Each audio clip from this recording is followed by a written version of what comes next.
The Mecklenburg County ABC Law Enforcement Division provides a free training program to ABC permitted establishments called the Alcohol Seller and Server Excellence Training to educate employees on the possession and sale of alcohol. This ABC officer training covers underage sales, forms of acceptable identification, and employee age requirements. The Mecklenburg County ABC Board, more than a bottle. Hi, everyone. It's Madison James with Mix 1079 and Radio 1, and we're back again with another amazing community mental health series as we partnered with Mecklenburg County Alcoholic Beverage and Control Board. We're going to have some really good discussions. We've been having them. Feel free to go to our website to check out all the discussions that we've had to give you tools to help you with your mental health. Some amazing, I can't say that enough times, community activities that are happening that can really help you do what you need to do. So today we're going to be talking about peer support and recovery. That's very important. And you got to have a toolbox with that when you're helping those that are going through something. And also, if you're going through something, where's your support group? Where are your peers to help you become a better you? So today we've got two amazing organizations that are right here locally. Number one, we're going to introduce Sassafras Tea Company with Miss Asiya Williams, who is the executive director and visionary of the social enterprise Sassafras Tea Company, and Hueman. Did I say that right? Hueman Kind. Hueman. Yes. It's a little different. I like how you did that. Hueman Kind LLC. And the second organization, we have Camino. I hope I said that right. With David. Hold on. Villanueva. Did I get it right, David? Villanueva. Okay. There you go. Thank you. But I'm going to get it right the rest of the time. We got two amazing people that are chatting with us today. David is their bilingual certified peer support specialist and curriculum trainer. So glad to have you both for our discussion today with Community Mental Health Series, which is sponsored by Mecklenburg County ABC Board. So thank you both for coming. Thank you. Thank you for having us. Yes. Well, we'll start with you, Asiya. Thank you for being here today. So tell us a little bit about you and what you do, where we're focusing on peer support and recovery. And sometimes it's not discussed. It's always discussed, like if you have a problem, where you need to go, where your family needs to go. But what about that peer-to-peer support? So can you please share? Absolutely. Well, first, let me tell you a little bit about our organization. So our main goal is to make provisions and provide support to the marginalized, the disabled, the scarred, and ones just wanting to become better. We promote inclusion and access to programs, fostering self-efficacy, self-sufficiency, personal development, and overall wellness. We have a vision to make people the best versions of themselves possible, however that looks to them, all while providing holistic and culturally based healthcare alternatives. And we love to advocate for the ones who are unable to advocate for themselves. So a little bit about myself. In 2014, I had a late onset of epilepsy. So while I was cooking, I had a seizure for the very first time, and I ended up burning 30% of my body. I was a single mom, and it was very difficult for me, but I was determined to, oh my gosh. It's okay. It's a safe space. It's okay. Your story is going to help a lot of people. It's okay. I was determined to rebuild my life out of, after exiting the pharmaceutical industry where I was working due to a lot of stress. It turned my world upside down. And I really realized that the medical industry, behavioral health industry, really was not well equipped to help someone just like myself. So through healing myself, I was able to help found an organization that was responsible for helping others to heal themselves in other ways, as well as providing all types of other services. So through this, my own self-healing, we were able to start what we call Hueman Kind LLC. That organization assists persons with personal care services, community behavioral health services, including therapy, peer support, transportation, wellness services. And we also wanted to help a lower socioeconomic group, just like the one that I was coming from. So we decided to take North Carolina Medicaid and Medicare. But we noticed that there was still some gaps for persons who may be uninsured or underinsured. So through that gap, we decided to create Sassafras Tea Company, also known as Sassafras Tea Co. Sassafras Tea Co. works the same way as Hueman Kind LLC, but it's just a little bit different. We focus on the persons who may be uninsured or underinsured, the ones who don't have access to North Carolina Medicaid, the ones who may not be able to afford those high co-pays and co-insurances and things of that nature. So with all of these things, we noticed that there were still some gaps in the behavioral health community, especially prior to COVID. Okay. So, myself and our board of directors, we got together to see exactly what we were able to do to enact some lasting change within the community.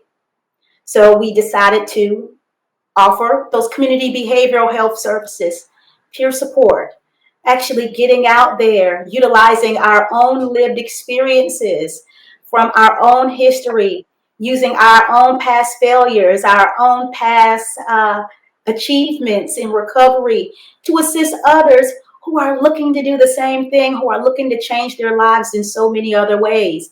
And through these particular services, we also noticed that there were some economic challenges. And you know what? Let me change that word. Instead of saying economic challenges, let's say opportunities. We also noticed that there were some economic opportunities for persons in the recovery space to pay it forward, to be able to support themselves, support their families, and help people just like themselves. Pay it forward as you will. So we decided to also start offering some training programs, like training peer support specialists, showing people the power in their own lived experience. We also started training in something that we call RAP. We'll talk a little bit more about that today, as well as what we call NCI Plus and some other things. But these organizations, this social enterprise, and many of you probably ask, what is a social enterprise? A social enterprise is just a business that has a duty and a responsibility to enact social change. So along with our for-profit entity and our nonprofit entity, we decided to just get together and see how we can really pay it forward, make a difference, and strengthen our communities. Well, thank you so much for that. I feel like you gave us everything at once. We got a whole conversation, girl. We got. Oh no! There's more. There's more. We're gonna get into. Let me switch it over to David. David, tell us about some of the amazing things that you are doing. And I want to say your name, Villanueva. I want to say that I had it written correctly. I changed it up. But tell us what you are doing and what impact you guys are having. Well, thank you for having us, Madison. It's any opportunity we get to share with the community is definitely an opportunity to try to spread or do some good work. Good to see you, Asiya. And so let me start by introducing myself, right? So I'm David Villanueva. I'm a bilingual peer specialist here at Camino Health Center. And what that means is that I have my own lived experience. And today I'm in recovery from a substance use disorder, and I also live with a mental health diagnosis. And I use that experience to help other people who may be seeking recovery. And Camino is a local nonprofit organization that has been serving the community for nearly 25 years here in Charlotte. Our mission is to equip people to live healthy, hopeful, and productive lives. We do this through our newly renovated health center, which is named Camino Salud. It's located over on Stetson Drive. We offer primary medical care, dental health services, behavioral health, and nutrition. We also have programs known as Arriba and Camino University. We also have an on-site food pantry. And we have the warehouse, which is our on-site thrift store, which is actually voted best in Charlotte by the Charlotte Observer. Okay. I do want to make a mention, though, that at Camino Salud, we do offer affordable prices with high quality, high-end services by highly qualified practitioners. Well, good stuff. And the topic today, and I'll start with you, David. The topic today is about peer support. Now, each of you have had your challenges, which it didn't stop you. You use your challenges to go, you know what, let me help other people.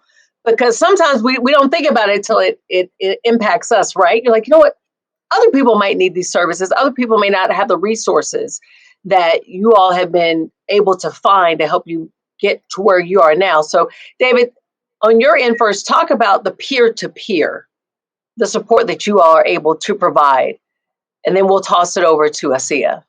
Okay. So to be clear, peer support is just people with shared lived experience offering support, encouragement, understanding to each other, right? A peer specialist is a person who's going to use this lived experience along with their education and maybe other training to assist those seeking recovery.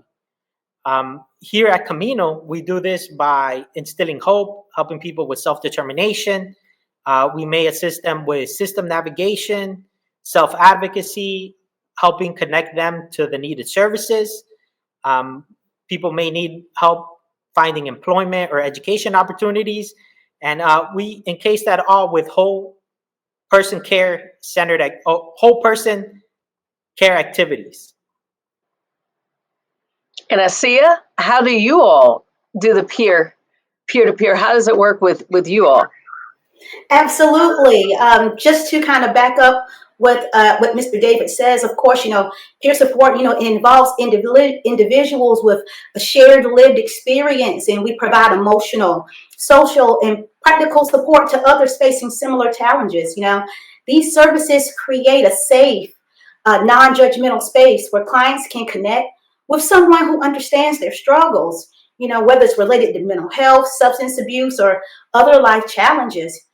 Peer support helps build confidence, reduces isolation, it encourages empowerment, and it guides clients towards healthier coping strategies. By fostering this sense of belonging and community, peer support can be an essential tool in improving overall, well-being and creating lasting positive change.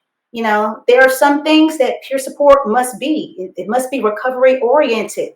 It has to be person-centered. It's about you, your star player. It has to be relationship focused. It has to deal with, trauma and things of that nature. Peer support actually has been in the works and been implemented since the early 18th century, the 1700s in France.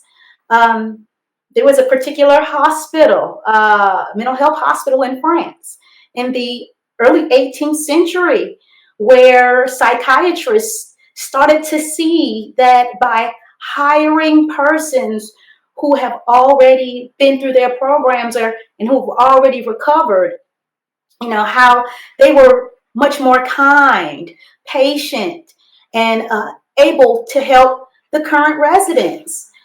We saw peer support spark back up again in the 19th century over in England. And then we started seeing, peer support here in the United States, in the 50s and the 60s. So peer support definitely has been something that has been around for a long time.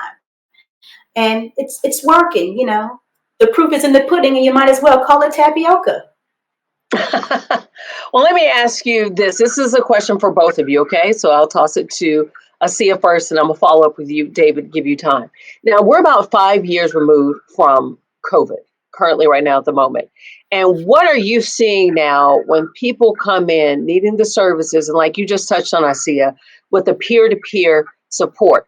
For a couple of years there was no peer. There was a lot of isolation going on, people feeling like, who do I talk to? We didn't have that sense of community. We're kind of getting back to it, but some of the things from COVID, we're still keeping some of those things. So now that we're removed from it 5 years, what are you seeing now when that person first comes to you for assistance and help? What are you seeing now with the needs that people are needing from the peer? Like really what particularly type of support are you noticing now?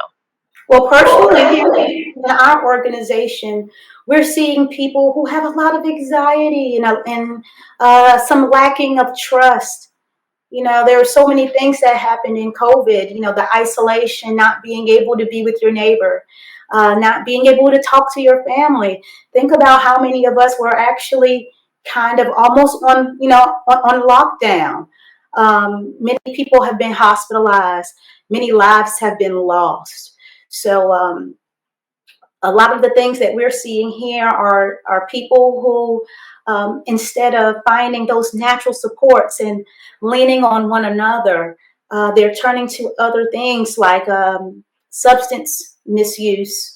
And please notice that I did say substance misuse, not substance use, because it's the misuse of these particular substances that cause us to have some issues with the way we want to live our lives and the way we want to progress. We've also seen an uptick on the lack of services and the lack of providers. Everyone does not want to do teleservices. We need each other. So, post-COVID, we noticed that there was a lot of people who almost seeming as if they lost the benefit of actually having that support from someone that maybe has been through similar things as you, and maybe not even been through similar things as you, maybe just someone to talk to, someone to spend some time with. So thankfully, COVID is over and we are able to get back into the groove of things, get back together, get back out in the community and do some things together once again. David, I'm going to, popcorn over to you with that, with the bilingual community that you serve. And I don't know if you saw the difference, like post-COVID, with the isolation and things like that. Can you share what you're seeing now as we're coming out of it and doing a better job reconnecting? What are you seeing? Yeah, so, I know COVID affected me. It affected our community. All of us have this shared experience of dealing with some stressors in a way that we had never seen before, right? The isolation from COVID, I know it affected me personally, right? To have that lacking, or to be lacking that face-to-face contact, that community. The Latino community tends to be very family-oriented, right?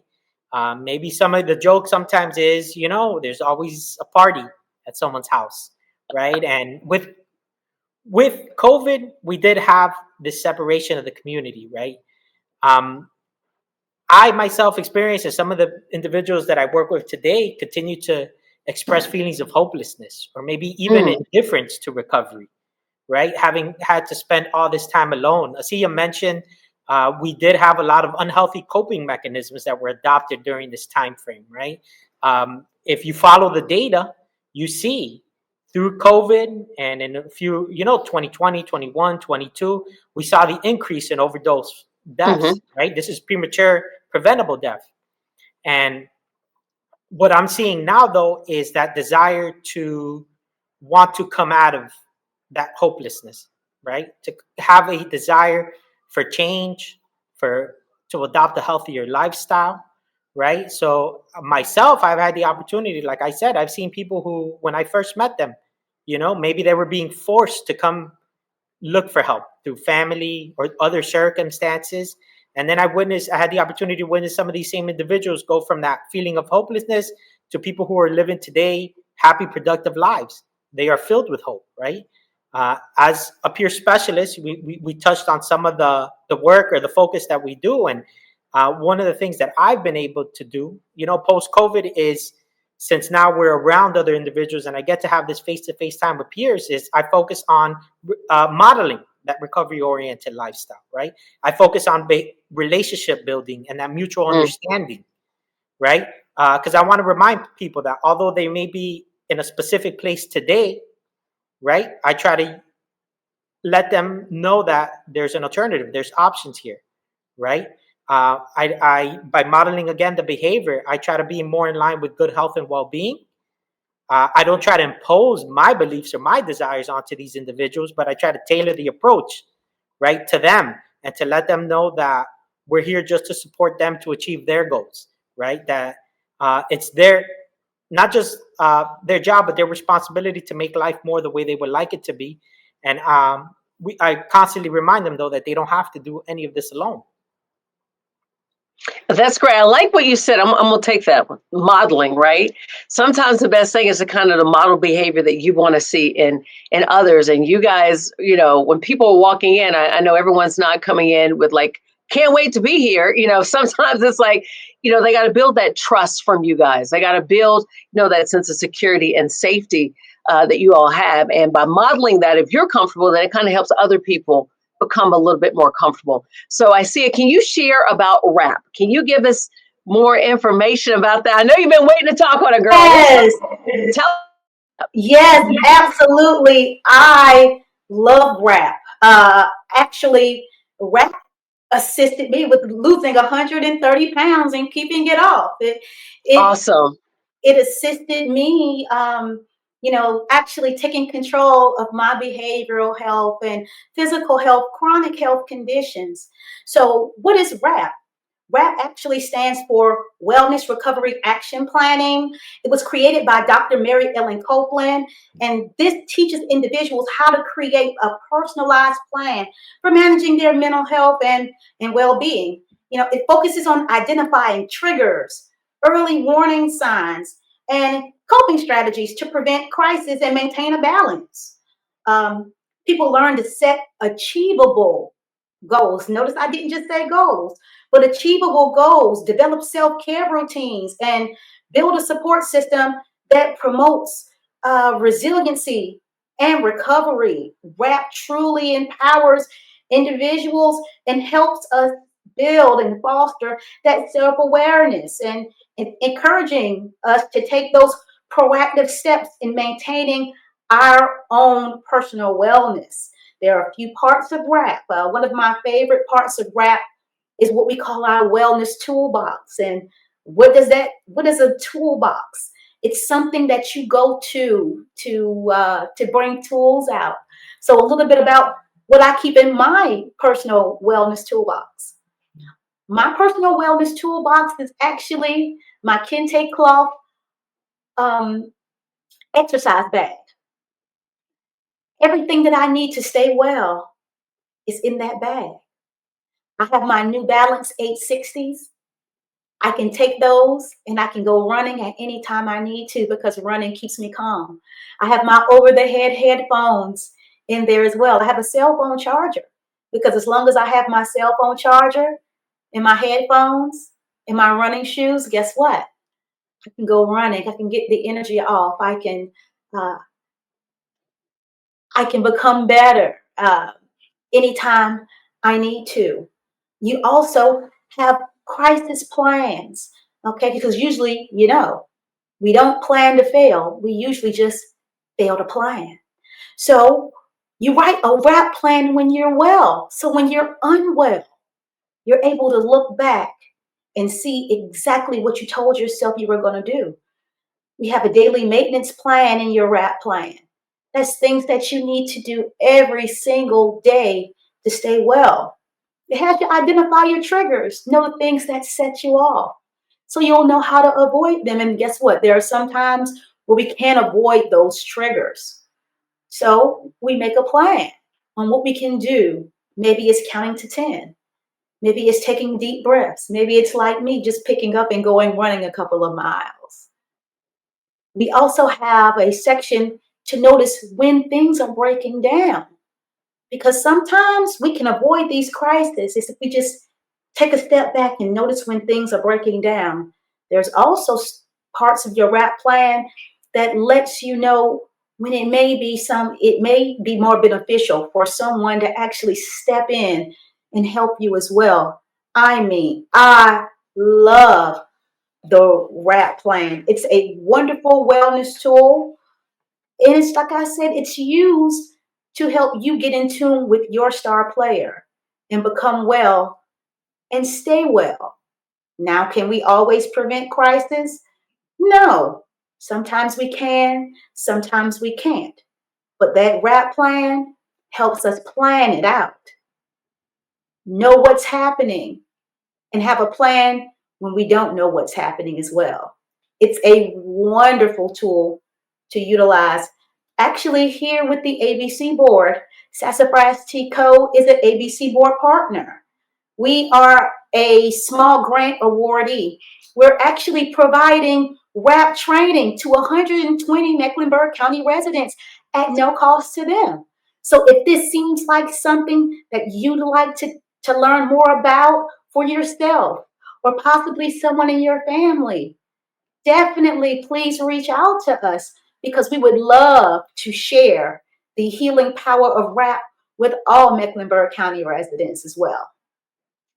Amazing. I like your plan. The sneaker running can running. If you don't run, you can still walk. Just some type of physical activity is a great toolbox, a tool to have in your toolbox. And David, I know you got your RAP plan. Can you share how that works with you? You already kind of touched on it a little bit when you were talking about, modeling behavior, things that you have to do to make sure you stay in the space that is needed. And I love from both of you, you guys are sharing how vulnerable you are. You're still sharing like, I'm still here. I'm not up here. I'm going through it. I have days just like the people that you all are helping have days. So share how RAP really helps those with recovery, and maybe just like Asiya did, share some of your tools that you have. We're being nosy now in your toolbox. So you're correct. I do have my own RAP plan that I had the opportunity to work on early on in my recovery. And the beauty of it is that as the years have gone by, I've been able to continually update this plan, right? And because RAP is an individualized plan, it is something that I created for myself, right? And that's the beauty in RAP. I always keep in mind the 5 key concepts of recovery that RAP is circled around, right? Which is hope, education, support, self-advocacy. And the one that no one can provide is that personal responsibility. And that's what always keeps me on my toes, right? RAP is a constant reminder for me that it's my responsibility to take charge of my life and to create life more the way I want it to be. You're asking about my wellness tools, right? I do have a wellness toolbox. And for myself, it's things like taking a walk. I do have a younger son. He's 8 years old, and it's spending quality time with him. Sometimes it's engaging in activity, maybe playing Nintendo. He's a fan of soccer, so I go outside and kick the ball with him. It's also spending some independent time. Going on a walk is something, usually an activity I like to do on my own. I like to meditate, which is something that's part of my own RAP plan. And what that does for me, though, is it helps me keep things fresh. It helps me participate regularly in recovery-oriented activities, which I know are important for my mental health. Because again, although I'm in recovery and I've been so for a few years now, I'm not immune to the stresses of life, right? Asiya touched on how there's a section in there when things are breaking down. So I'm able to notice things in myself, like maybe I'm starting to get really irritable, things that don't normally bother me, I'm feeling really annoyed over. So that's an indicator for me that I could turn to my RAP plan and say, hey, David, now what do you need to do to feel well now? And it could be something as simple as going for a walk. I'm a big movie guy. I love comedies from the 90s, right? So it could Good be era. just sitting Good down, era, by the way. and watching one of these old school films and just to help boost my mood. So you all both talked about the RAP plan, right? So David, share how the RAP plan has helped you, but share recovery, and I'm going to bounce it back to you, Asiya, but how you all view recovery and what's your definition at Camino of recovery? How do you approach that with the people that are coming in to use your services? Okay, so I'll start with the definition of recovery, right? So there is a definition to recovery. Recovery is a process of change where an individual improves their health and well-being, lives a self-directed life, and strives to reach their full potential. That is also that's the SAMHSA definition of recovery. We do have a peer support training. I'm a curriculum trainer here at Camino, and our manual, which is A Path to Recovery, or Un Camino a la Recuperación, adopts that same definition, right? And I use this by reminding peers that as long as they're moving in the direction where they're attempting to improve their health and well-being, it doesn't say alcohol, it doesn't say any kind of substance, right? It doesn't say any mental health diagnosis. So in essence, as long as you're practicing the activity, or incorporating, the activities into your life to improve your health and well-being, that is recovery, right? I remind peers too that nobody likes being told. I'm sure you don't like being told. I don't like being told what to do. No one does, right? But recovery is where you're living a self-directed life. That means that you have the opportunity to make the choices and the decisions for your life and in your life, And most of us, by the time we've decided that, hey, I no longer want to live the current lifestyle I'm living, it's because you recognize that you're not really living at your potential, right? There's more to life. So I use this definition to help encourage peers, remind them that any minor changes that they are making in their life is living recovery, right? And that we can work around what your goals are to help you attain that full potential, right? Whatever that may be for you. Because I remind my peers, it's your recovery and it's your life. You know what I mean? We may adopt similar behavior, and you may have totally different activities that you do. I may have different activities, but we're always working on the same thing, which is, again, to improve our health and well-being and striving to reach our full potential. I love that. Asiya, can you share recovery with your organization at Sassafras and Hueman Kind, and what your definition, if y'all have the same definition, great. I like how David worded that. It had a different feel, because it's almost like, right, recovery is about being better. If we want to be technical about it, we're all going through recovery if it's about being better. So it takes that stigma off of it, like something is wrong with you if you're going through recovery. So Asiya, please share your definition and how you all help individuals at Sassafras. Absolutely. Recovery refers to the process of overcoming or managing challenges, particularly those related to, mental health, addiction, illness, with the goal of achieving improved well-being, stability, and functioning. It's not just about symptom elimination. It's about personal growth, resilience, and regaining a sense of control and purpose in life. In mental health and addiction recovery, it's often viewed as a journey, not, a destination. And it involves a combination of professional treatment, peer support, personal development, and self-care. Recovery emphasizes that hope, that empowerment, and the ability to live a truly fulfilling life despite the challenges. There are some aspects of recovery, that everyone should also keep in mind.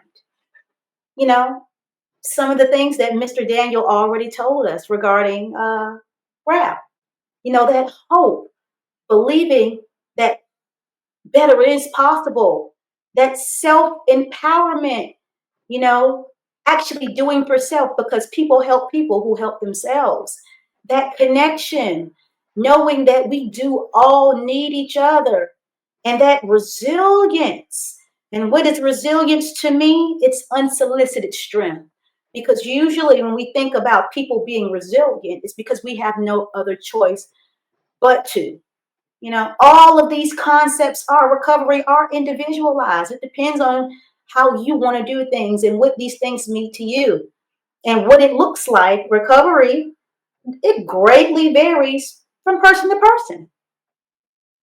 That is very true. And real quick, while we're on this last topic with the recovery, share one life experience that you had. I'm going to call it the aha moment, where you said, I got to make a change. This isn't working, or I need help. I need assistance. Please share one. And Sia, you go ahead. Share that one experience. Absolutely. November the 13th of 2014, Like I said, I had a late onset of epilepsy, never had a seizure in my life. I was cooking chicken one day, had a seizure and spilled the grease all over myself. Um, in my own personal recovery, having government funded insurance, being a single mom, still being in college, having to work, I was just so frustrated because every doctor's office I seemed to go to just kept telling me, well, you know what? Hey, you're disabled. This is the life that you're going to have to live. You might as well get Mm, used to it. mm. And I was tired of other people telling me what my life was going to be like. I was in so much pain. I was in so much agony. I had so many habits that were not self-serving. And I was tired of just being tired. So I sat down and I got in tune with myself and I really decided what I wanted my life to look like. And when I realized that I have all of the tools and the ability to create the reality in which I live, that was the light bulb that changed everything. A light came on. And when that light came on and I really saw that I was able to do for myself, I had that self responsibility, that self determination, and that hope. That was the indicator that made me realize recovery is possible. And if other people can do it, I can do it as well. And what about yourself, David? Because I'm not, when you go through something, I won't say traumatic, life altering, right? How you just said that, Asiya, you knew the date, the time, the year. It's like it's etched in the back of your mind. You probably could tell me what you were wearing. You could probably tell me what was going on outside. You could probably tell me all of that. David, I know you're about to share your experience. What was it for you? And I know you're going to have like a timestamp of when that happened.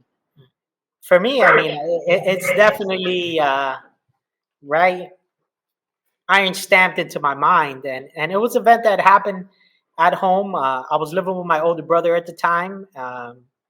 We were both in active use. He's a person. I'm happy to report he is in recovery himself today, and Awesome. it's a journey that we've had the opportunity to share together. And we had not been hanging out together that evening, but we had kind of been hanging out each individually. We were in. I was in active use, right, and I had been drinking and using substances that night. And I will say, leading up to there, I had hit a lot of low points in my life, right? But this was really that turning point where I decided that I could no longer live the way that I was living, and I needed to do something. And I remember coming to from a blackout, and I thought I heard a knock at the door. I walked over to the door. It was already cracked open, and one of us had not shut the door appropriately that evening. And I remember when I opened the door, my niece was standing there. She was only about 7 years old at the time. And she was looking for my brother because he was supposed to take her and the little friend out to a street fair that was going on locally. And I remember the look of desperation that she had on her face. Mhm. I could say, almost she was just a kid, but that disappointment and worry is more of what it was. And I remember that's something that really struck deep with me at that specific moment, where although I had heard a lot of suggestions leading up to that point, people constantly reminding me of the low quality of life, I'll phrase it that way, that I was living. It was that moment where it struck so deep that I realized to myself, I'm really causing a lot of hurt and damage to the people around me. This is not a place that I want to be. And I remember kind of having that aha moment, or that light bulb, that moment of clarity, I'll say, where I told myself, I cannot keep living like this. I need to do something, right? Luckily, since, other people had been encouraging me to go get help up to that point, that was the moment where I remember, I had a short conversation with her. She went down to grandma's house. I went back in the house and I looked at myself in the mirror. And I just told myself, David, you can't keep living like this. It's either you do something now, or you're gonna end up, in an institution, perhaps dead. And ultimately, though, I had just reached a pinnacle of unhappiness where I said, hey, if I don't change something, it's just gonna get worse. I had the moment of clarity to know, since I was alive, I had the opportunity to do something, and I knew nothing was going to change unless I did it. And that was the moment when I searched out and I went looking for help. Oh, that is amazing. I mean, just hearing both your stories, and that's why you all are able to impact so many people when they come, because they feel a sense of it. To me, it's always different when someone has gone through it.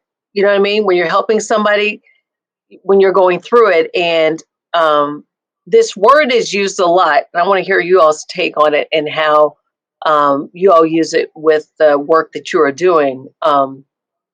Trauma, that word's been used a lot. Sometimes I feel, sometimes I won't say too much, but it's almost like a hot button. People just start throwing out certain words now that have, in my opinion, some serious things attached to that word. So Asiya, can you talk about trauma-informed care? What is that? How do you all use it? And then David, I'll have you share how that's impacted to it. Camino, can you share, Asiya? Sure, I definitely can. Trauma informed. We know that this world can be a very scary place. And there are so many of us who've been through so many things. Now, regarding being trauma informed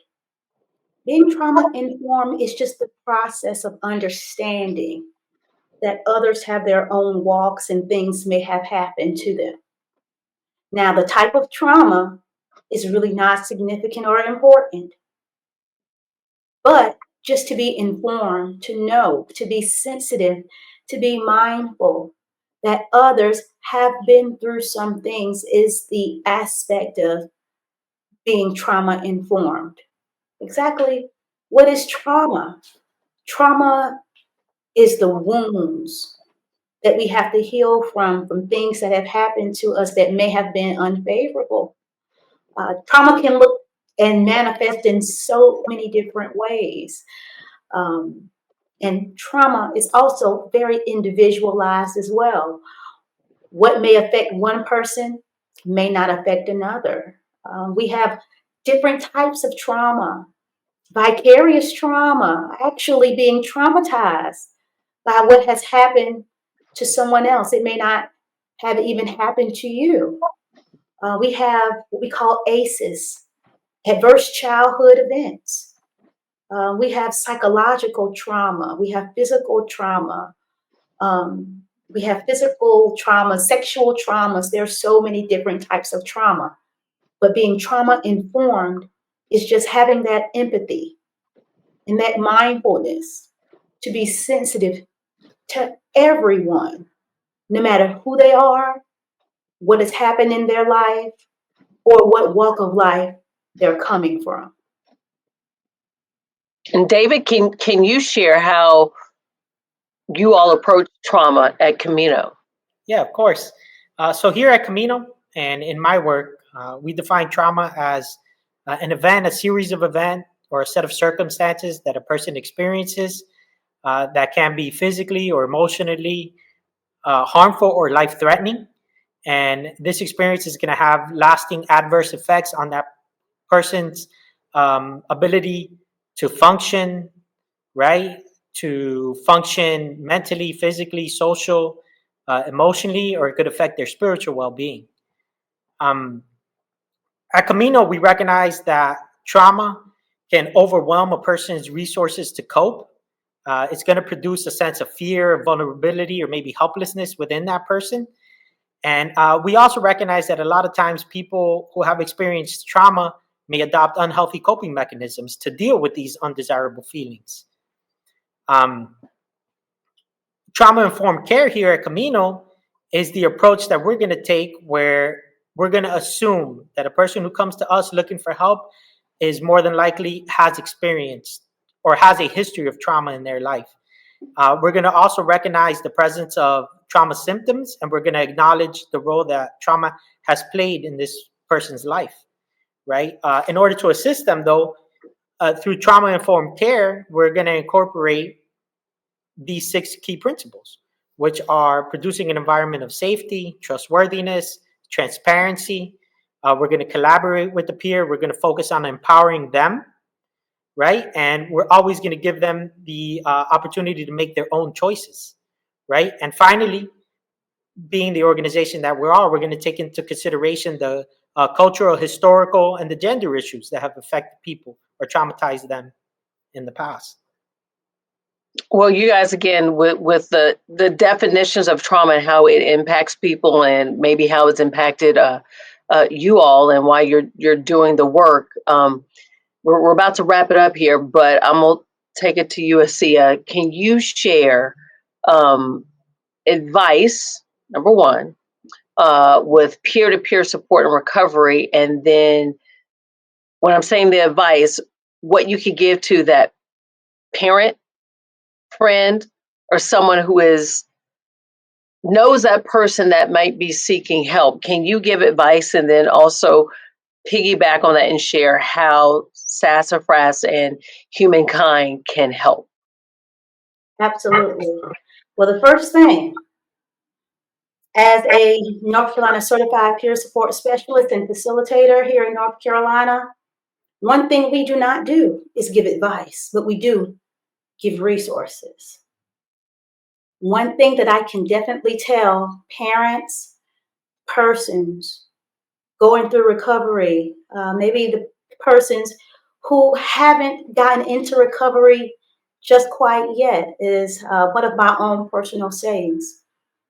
We live in a multi-dimensional universe, multiple timelines, and you can be any version of yourself at any time that you choose. All it takes is a consistent, conscious, deliberate decision to remain consistent in whatever it is you want to do, or whomever you want to be. You have all of the tools to be the person that you want to be right now. In this very moment, you are fearfully and wonderfully made. As long as you have breath in your body, you have the opportunity to do it again, to try again. And it doesn't matter how many times you have to try again. As long as you put forth the effort to do it, it will work. If you do, try it again. Try it again. Try every day. Start over every day if you need to, because you already have everything you need to live the life that you want to live and to be the person that you want to be. How can you reach us? You can reach us on the web at our website, sassafrasteaco.org. You can reach us via phone. If you would like to reach out to me personally, you can always give me a call at 910-262-1247. You also can reach us at Hueman Kind LLC.com as well. We're available via email, phone, or on the web. We have a host of services for you guys to take advantage of. Help us, help you, and through those conduits and those avenues, we can really help the community as well. Thank you. And David, share with Camino any advice or resources. See, I'm learning. Advice or resources that you can give to those that come to your door needing help. And then how can they reach you, and what programs are you providing for those? Okay. Well, I'd start with saying I'd like my suggestion to anyone out there who has a loved one that is currently maybe struggling with substance use or mental health. I say continue to be patient with your loved ones. You yourself remain hopeful. Always keep in mind that recovery is possible. Best thing you can do to help someone else is take care of yourself. Practice self-care and wellness activities. That'll allow you the opportunity to also model the behavior. Continue to respectfully encourage anyone in your life that there is help out there if they want it, and they don't have to do it alone. Continue to suggest that there are options in the community whenever they're ready to make a change. And lastly, keep in mind that recovery is an active process. We can all want the best for our loved ones, but recovery is only going to work if the person takes action. They need to be an active participant in their own recovery. To get in contact with us here at Camino, you can call our general number. That's 704-596-5606. You can visit our website, which is camino.org. You can call the peer support number at 704-585-1381. As I mentioned before, here at Camino, we offer the primary care clinic, dental services. We do have counseling, peer support available. We have an on-site food pantry, as well as nutrition support. We also offer a variety of peer trainings. We have the 50-hour course available to become a certified peer specialist in North Carolina. We have these classes in both English and Spanish. We do mental health first aid training in English and Spanish. We also offer RAP certification, level 1 and 2, again, both in English and Spanish. If anyone would like more information on any of these trainings, you can contact us at the peer support number, or you could email me at david@camino.org. And I just want to say thank you again for having us. Thank you all so much. It was just a joy talking with Asiya from Sassafras Tea Company and Hueman Kind, and also David from Camino. Below you will see also, they gave the contact information, but it will be listed here below. Big thank you, guys. We could not do it without you. You guys are changing lives, and you are impacting the community, especially providing that peer-to-peer support and recovery, which is very, very important.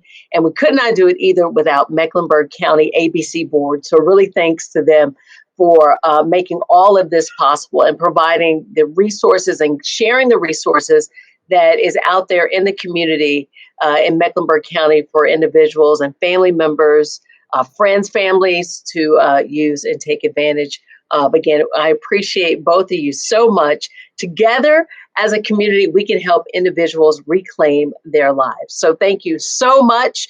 And again, we'll have the information located below for you to share with the family. Just share the video. Just let them just say, hey, I got something for you to look at. Hey, they'll be sold. You guys are telling everything because you guys are living it. You've lived it, and you're helping people continue to change their lives. So thank you all so much. Thank you.